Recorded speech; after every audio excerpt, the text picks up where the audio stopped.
Вели, јас не се плашам од компјутерите, јас се плашам од недостаток на компјутери. Зашто ја опишува оваа хистеризација во моментот околу вештачката интелигенција. Постои една голема светска планетарна дезинформација околу вештачката интелигенција, дека таа ќе го превземе човештвото. Далеку е тоа. Многу е далеку од сега. Таа е една голема хистеризација, најверојатно зад тоа стои оправдување за отпуштање на луѓето.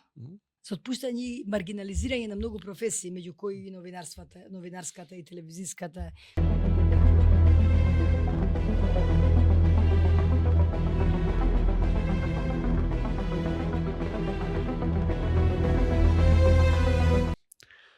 Здраво, добре дојдовте во новата епизода на подкастот Контекст на Вистиномер. Јас сум Стојан Сенадинов, новинар во Вистиномер. А со нас денес е Ана Григорова, мултимедијален уметник по вокација, а активист за човекови права по политички порив. Здраво, Ана. Фала на доброто представување. Баш активист по политички порив. Да. Ајде се обидеме денеска да разговараме за најчестите дезинформации кои се однесуваат на најранливите групи граѓани. Кои се тие? Прво да тргнеме опшено. Да спомнам нешто, морам да ја дефинирам дезинформацијата. Значи, како доаѓа до неа и кои се тие кои најмногу се подложни на дезинформација. Значи, таа тргнува од тие когнитивни предрасуди. Што значи когнитивна предрасуда?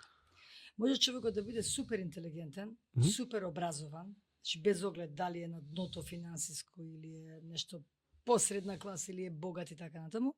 Тој веќе изградил еден свој свет во кој се базира, да кажеме, на некоја идеологија која може би е потполно лажна, но тој веќе е сигурен во неа. Така да он многу подложен на таа дезинформација која не му одговара. Еве се, например, конкретен закон кој се презентира по медиуми. Значи, по телевизии, посебно сите овие наши телевизии со национална концесија, тоа е во маргини. Да кажеме, овој конкретен закон за кој ние долго време се бориме, цела група граѓански активисти, тоа е законот за извршување, а така исто така и законот за облигациони односи за застарување.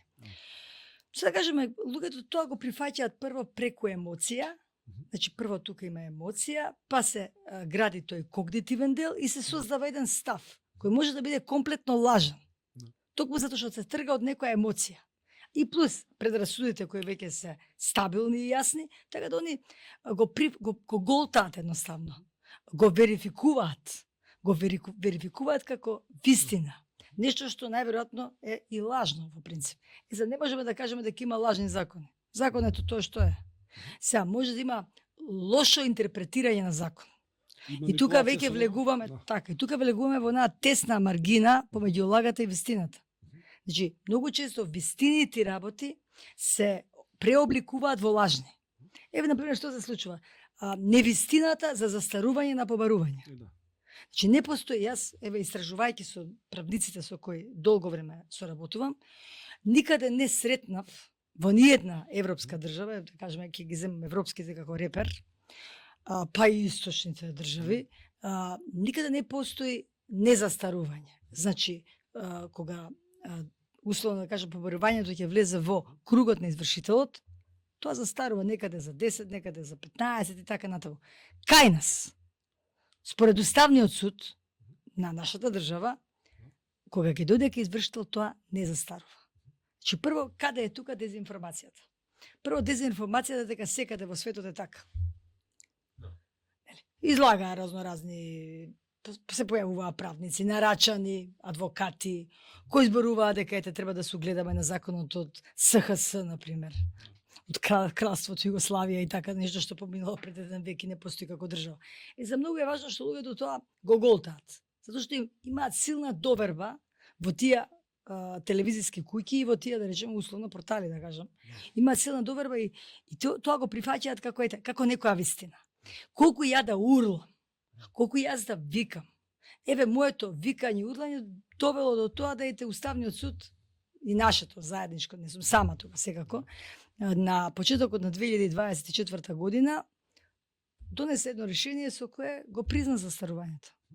Рече, да, постои во Словенија, постои низа држави, нашиот правен тим дојде до таа вистина, значи зборуваме, таа вистина се изврте, за да во септември веќе не биде вистина. Да.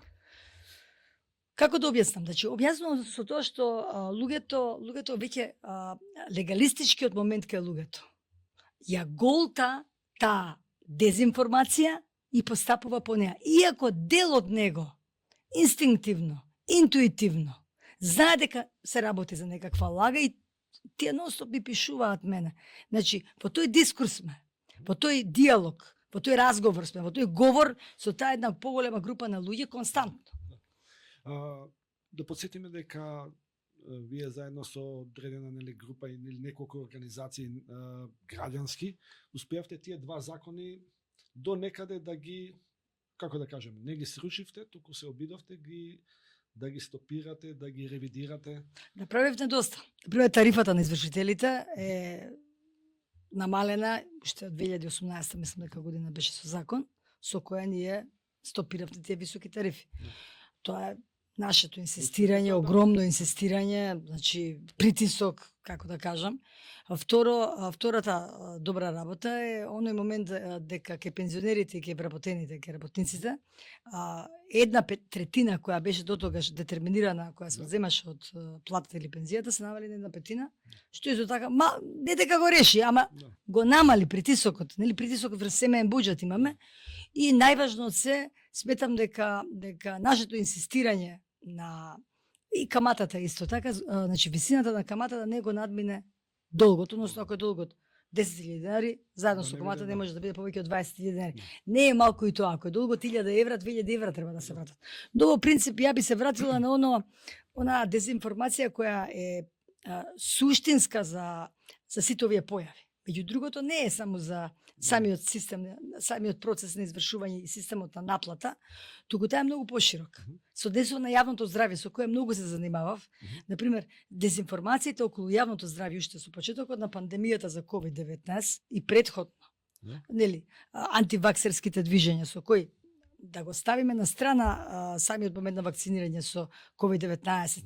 Имаме ни еден друг момент, не е само COVID-19, туку морбили, заушки, значи вакцини кои се повеќе од век се употребуваат, туберкулоза, значи имаме и туберкулоза, затоа што луѓето не сакаат да се вакцинираат, затоа што гледаат такви емисии по портали, по канали, значи на телевизија има некаде, значи мали телевизии, посебно од северот доаѓаат тие емисии, каде што со дезинформација некако најмногу се голтаат.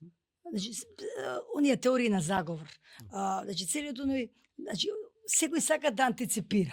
И секој сака да знае повеќе од другиот. Ја вели, антиципирам дека ќе дојдат вонземјаните и ќе го решат проблемот со Украина. Се убедени дека ќе го решат проблемот со Украина. Да, во еден наш разговор околу теориите на заговор, говорихме тоа, кои се оние најопасни, нели, кај што има пола вистина, пола лага. Тоа е најинтересниот дел по политиката се тие најчести, кога политичарот ветува дека за 2 дена кога ќе дојде на власт, ќе реши некој државен проблем, некој сериозен општествен проблем. Он ќе го начне, можеби, у тие 2 или 3 дена, но тој далеко е од решението. Но, бидејќи веќе тие луѓе го имаат обсервирано тој лик, како некој што делува со доверба, дека тој човек исклучително озбилен, сериозен и така, они го прифаќаат тоа. И се тоа се политичките лаги, кои се претвараат, значи, кои имаат делумно вистина, но влегуваат во делот на лагата, поноиграничен. Да. Сам тоа, ако те интересира примери, за примерите ги имаме сега, како да кажам, секојдневно. Меѓу другото и едно тие дезинформации, кои што кои целат се насочени кон најранливи групи граѓани, е и дека долго се наследува. Тука морам да го спомнам Гидебор со општеството на спектаклот, каде што тој како научник во 1967 година издава оваа книга и прави една голема револуција во начинот како да се размислува за општеството, он е голем филозоф, каде што он точно го детермира оној момент на оттуѓувањето. Значи медиумот не е само збир на слики. Медиумот е една цела порака која го оттуѓува човекот од вистината. И тој потенцира, вика, економијата, економскиот профит е главен. Значи, луѓето, А кога ја примаат информацијата во контекст на долговите што ги имаат под наводници. Прво информација должник. Намерно се барата со тој збор. Дали ме разбирате, должник, веќе луѓето почнуваат да се свестат, да стануваат будни дека не се должни. Тоа е еден виртуелен долг. Тој долг е 1:10. Тој долг веќе не е во сферата на реалноста. Не може никаде досега не сретнав дека некој ќе наплати нешто што е 10 пати поголемо во светов. Значи се наплаќа најмногу 2 пати повеќе. И не се наплаќа 40 години и не се наследува од татко на син, од мајка на син и така набу. Затоа што следниот, значи, и тоа е момент на дезинформација. Зошто? Затоа што се оди на наивноста на луѓето и на професијата. Јас сум правник, погледни ме мене, јас знам. Јас сум студирал, јас сум адвокат толку години, јас сум нотар, јас сум извршител, јас сум судија, ме гледаш, јас сум судија, а довербата во судството не е ни 2% во Македонија. Не е ни толку. Не велам дека во западните земји е 5%. И таму е ниско, но овде е најниско. И таа дезинформација која ќе му се пренесе дека он е должник, тој ќе почне на вистина во огледалото да го гледа должникот. Тој повеќе не го гледа вистинскиот Марко, Петар, Марија, Сонја и така. Тој го гледа вистинскиот должник. Не вистинскиот виртуелен должник. Како да кажам, симулација на симулација. Чи деле се бавеше нели со таа, се занимаваше со таа симулација на симулација, повеќе симулација. Како функционира тој виртуелен свет на долгови кај нас, на ова најреално ниво? Нели, кои се тие механизмите на информации? Например, таа извршителската улога која е и како иде, например, еве од почеток па до тоа до крај, тој процес. Некој ако е должен, нели, треба да му се достави по пошта. Така. А немаме пошта. Тие имаат и своја пошта. Аха. Лично нивна, имаат и своји доставувачи. Некогаш и самите го доставуваат писмото, односно налогот. Налогот го доставуваат, не извршната испрва. Извршната испрва е кај нив. Таа има тежина на судска одлука. Таа има тежина на судска одлука. Но извршниот налог тие го доставуваат. И се што е најинтересно? Ти доставив. 2 пати бев. Ќе го фрлат во двор. Че може би го фрлил, може би не го фрлил. Еве тоа е тој момент со вистината кога се игра. Може би го фрлил. До ти кога ќе го фрлиш во двор, кога некој не е подпишан дека го примил, тој не го примил. Че се дезинформира јавноста дека тоа е доставено, не е доставено. Че на достава се знае треба тој на кој се однесува поборувањето да биде подпишан лично тој. Или дека од полнолетен член на неговото семејство, а не малолетници кои што знаат они да остават на деца, да фрлат. Тоа е една голема манипулација околу доставата. Потоа следен чекор кој име? Извршен налог? Не, налогот веќе кој ќе дојде. Налогот ќе дојде некогаш доаѓа со блокирање на сметка. Се случува на луѓе кои се многу ранливи категории, значи со многу ниски примања, со многу мали плати, пензии. Ете да им се блокира. Сега скоро имаше подпишување за записан меморандум помеѓу ПИОМ, Министерството за правда и Комората на извршители. Они подпиша меморандум како полесно да им се извршува на пензионерите. Како да тоа не постоеше до сега. Тие ги имаат сите податоци. Че они кои ќе влезат во нивниот компјутер, они ги имаат по матичен број. Ги имаат сите можни податоци за тој пензионер. Каков е тој меморандум? Дека полесно е дека ќе се извршувало и побрзо ќе се извршувало. По кој јас не верувам. Они извршуваат побарување, или условно да кажам, тоа не се веќе ни долгови. Зборот долг е лажен збор. Значи лажна, виртуелни должници, лажни должници. Не постојат вистински, можеби има вистински должници, ама јас тврдам дека тоа се помеѓу крупните капиталисти. Тие вистински должници. Токму помеѓу крупните капиталисти и меѓу нивните меѓусебни облигаторни односи. Они имаат облигации меѓу себе. Значи големите крупни капиталисти. Сега не ги набрајам, банкари со големи фирми. И тие сега преку овој закон, овие закони, преку овој начин на кој се врши оваа наплата, јас, тоа се мои сомнежи, сакат комплетно да ја феудализираат Македонија. Се оди кон таа феудализација веќе последниве 10 години интензивно, без оглед кој е на власт. Че мене не ми е важно кој е на власт. Че во моментот само гледам што се прави. Како се феудализира земјоделско земјиште, како се феудализира градежно земјиште. Преку тоа, преку самиот начин на наплата на некакви си долгови, кои може да се вистински и реални долгови, кои, да кажеме, со повластици, со одредени бенефиции се наплаќаат. Одвратен е начинот на кој медиумите го третираат ова. Значи јас сум резигнирана од медиумите во Македонија. Како го третираат овој проблем. Значи, јас кога ќе напишам било каков статус кој е поврзан со оваа проблематика, бидејќи сигурно околу 14-15 години се занимавам со ова интензивно, че луѓето како во еден здив го поддржуваат она што ќе го напишам. Па зарем тоа не е индикатор дека се случува нешто многу сериозно? Зарем тоа не е вистината? Толку многу луѓе кои се вистински луѓе, не се ботови. Има ботови, ботот ќе се појави, веднаш ќе го нападнат. Јас го оставам. Да. Јас го оставам ботот. Воопшто не го ни блокирам, не го ни... И се гледа дека тоа е испратен, да кажеме, од некој од овие институции кои ја создаваат таа лажна слика на должници. Не веламе дека нема реални, ама тие реалните се од оние кои имаат привилегии и меѓусебни поддржувања и има одредени лихвари меѓу себе што. Не зборам за тој за дното на општеството. Јас зборувам за еден огромен број на луѓе, над 90% кои се влезени у лавиринтот на проблемот на виртуелното, да кажеме, виртуелното долгување, условно, да го кажам. Дали кај нас луѓето прават разлика помеѓу застарување на судска одлука и застарување на побарување? Не прават правдиците, не прават адвокатите, ретко кои има адвокати кои го разбираат ова, мислам го знаат, а некои се прават дека не знаат. Сега да не навлагам во тоа кои не знали, јас сум разговарала со луѓе што многу добро го разбираат ова. И тоа сум го сфатила преку долги разговори, ноќни, денски, пишувања, читања и така натаму, влегување во проблематиката. Така да, се уште во Законот за облигациони односи стои еден член со кој се детерминира застарување на судска одлука. Тоа е 10 години. Добро. Но кај нас, по милионите па да спомнам, од 2006 до 2011 година се префрлија сите судски одлуки, пресуди кај извршителите. Да. И тогаш настана хаос. Тоа мене извршителите ми имаат речено над милион се викаат. И ние што да правиме се? Тоа се некои од 80-90 години. Сега тоа е застарено по сите норми, тоа било друга држава, Југославија било тоа. Па, како може да има долго до 87 година? Сега манипулираат. И тој е тој круг што се манипулира? Тука тој магичен круг. Они велат, сега знаете вака, морам да ја кажам вистината. Што од вистината не се бега.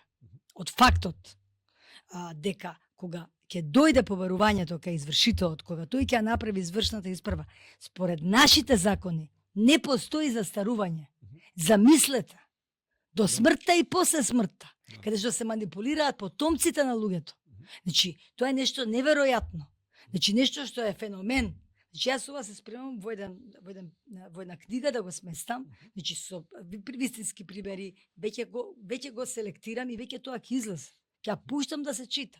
Значи, тоа е, значи, и покрај протестите, и покрај иницијативите, и покрај разговорите, огромен број разговори, преговори, народни правобранители, државни правобранители и така натаму, да не зборам, државниот правобранител исто така е многу важен во оваа причина. Сите се важни, и гувернерот на Народна банка, и народниот правобранител, и државниот правобранител кој ги брани интересите на државата, нели, кој ги брани на народот. Така да имаме пак сега ќе се навратам на постмодернистичките филозофи на Мишел Фуко, како вели, зашто користи дезинформацијата? Да ја одржи моќта. Колку повеќе јас тебе ќе те дезинформирам, толку подолго ќе бидам на моќ. Па Мусолини како ја задржал моќта? На чиста дезинформација. Како Хитлер ја задржал моќта? На чиста дезинформација. Дека ете, таа заедница етничка, религиска и така натаму, верска, е всушност долната раса која не треба да постои. Затоа се случи војната во Руанда, малтене, нели? И нарекоа лебарки едните другите. Туците и хутите, да. Да, едните лебарки нарекоа тоа е тешка, по радио одеш. Интересна работа, медиумот е многу важен. Во Руанда се случи војната преку радио одеше таа информација. Луѓето работеа на ниви и слуша. Да. Во еден момент почна тој колеж кога дојдоа мачетите, нели? Дојдоа 1 милион мачети. Да. Значи прво оди дезинформација по медиум и потоа оди насилство. Значи генерално овде кај нас, еве сега ако се вратиме на проблемот со нели на платата, насилие е ова, класично финансиско насилство. Да, колку спевате, мислам, колку сте задоволни од и вашата и на вашите, како да кажеме, истомисленици кои што наназад со години ете алармирате во јавноста, правите протести? Јас сум задоволна од сите мои соработници. Значи, немам лош збор. Но повторно ќе кажам, медиумите, значи што фали? Што недостасува во Македонија? Како прво медиумска писменост. Да. Кој е тука одговорен? Одговорни се медиумите. Че тие шират таа медиумска писменост. Значи човекот, граѓанинот, не може нешто да знае ако не му го пренесеш на вистински начин, ќе верификува лага. Значи, ако ти медиумот верификува лага, когнитивно ја прифаќа поединецот, граѓанинот ја прифаќа таа лага како чиста вистина. И јас пак велам, медиумската писменост е на прво место. И критичкото размислување што не се практицира во образовниот систем. Че ако во образовниот систем има критичко мислење во предметот социологија, на пример, во средното училиште, има се неколку предмети, па и во македонскиот јазик и книжевноста, и тука и во англискиот јазик, и тука секаде мора уопштествените науки мора да се практицира, нели, стимулирање на критичкото размислување. Инаку нема да имаме општество, нема да имаме држава. Еден од обидите, колку што се сеќавам, изминатиот период беше да се укине филозофијата, така беше во средните Па училишта. да се маргинализира. Да. Не знам, мислам дека нешто спојување да не беше на филозофијата. Или така нешто беше. Мислам, поглед, прво, еден природњак, така да речем, човек кој ги познава многу добро природните науки, треба да знае. Морам да го научам. Дека сите природни науки потекнуваат од филозофијата и се враќаат повторно кај филозофијата. Че филозофијата е мајка на природните науки. И не можеш да ја укинеш филозофијата. Можеби учебникот не е најдобар, не велам, во четврта година тие учат филозофија, дури во четврта, иако ја сметам дека филозофија треба да се учи многу порано. Дури да се почи во 9-то оделение, детето на 14-15 години е доволно зрело да разбере некој. Може да му се пренесе филозофијата од самиот почеток. Нели? Од грчките мислители. Платон, Аристотел, Сократ. Па понатаму да се оди во онија Сартр. Сартр, веќе за Сартр треба да се имаат полни 17-18 години. Маркс.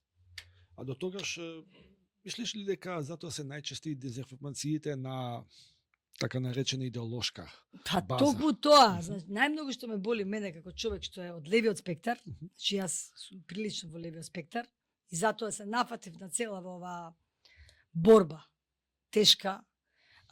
Дезинформацијата околу левиот спектар сега е во полна пареја.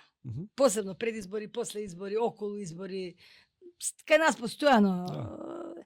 Сега не велам дека десна партија на власт. Значи хибридите се многу силни во политичките партии. Хибридниот начин идеолошки. Дали се работи за полуписменост на самите лидери или на самите луѓе идеолози околу советници на лидерот, околу проблематика. Значи полуписменост, значи во тој десен спектар имаме елементи кои влегуваат од лев спектар.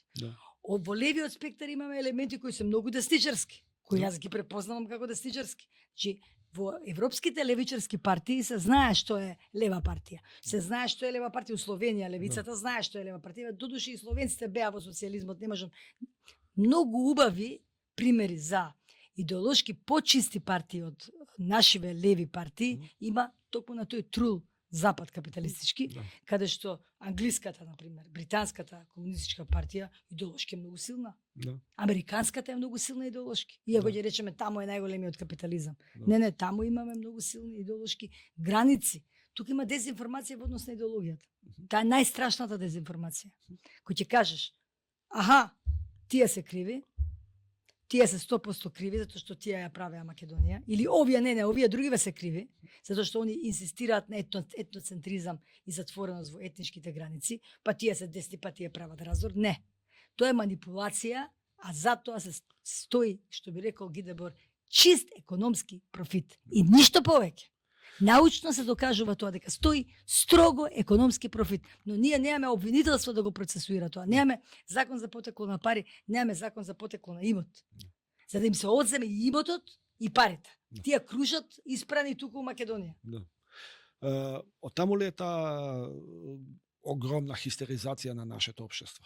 Секогаш кога се шира ден, дезинформација, например, што сретнувам јас по Facebook, по Instagram, ќе земат некој лекар познат, името негово, ликот се, со вештачка интелигенција, се страшно е со вештачката интелигенција, го употребуваат за некаков серум кој лечи и така, но се заработуваат страшни пари со тоа. Че страшни дезинформации и интересна работа.